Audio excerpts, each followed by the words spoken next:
ഇനി അടുത്തൊരു പ്രോസസ്സ് നമ്മൾ കാണാൻ പോകുന്നത് എന്താണെന്ന് വെച്ച് കഴിഞ്ഞാൽ, ഇപ്പോൾ ലീഡ് വന്നു, നമ്മൾ ടീമിന് ഡീറ്റെയിൽസ് അയച്ചു കൊടുത്തു, ലീഡിന് ഫോളോ അപ്പ് മെറ്റീരിയൽസ് അയച്ചു കൊടുത്തു. ഈ ഫോളോ അപ്പ് മെറ്റീരിയൽസൊക്കെ നല്ലതാണെന്നുണ്ടെങ്കിൽ കൂടുതൽ എൻഗേജ്മെൻറ്റ് കിട്ടും.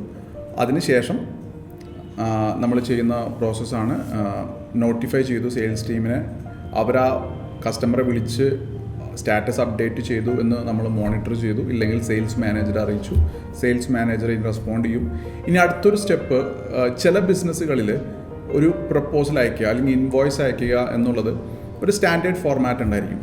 ഓക്കെ, അപ്പോൾ അത് ആ കസ്റ്റമർക്ക് ഇപ്പോൾ ഞങ്ങളെ സംബന്ധിച്ചിട്ട് ഫോർ എക്സാമ്പിൾ ഇപ്പോൾ ഈ ബിസിനസ് 360 എന്ന് പറയുന്ന പ്ലാറ്റ്ഫോമിന് വന്നിട്ട് ഒരു കോസ്റ്റ് എന്ന് പറയുന്നത് ഒരു മന്ത്ലി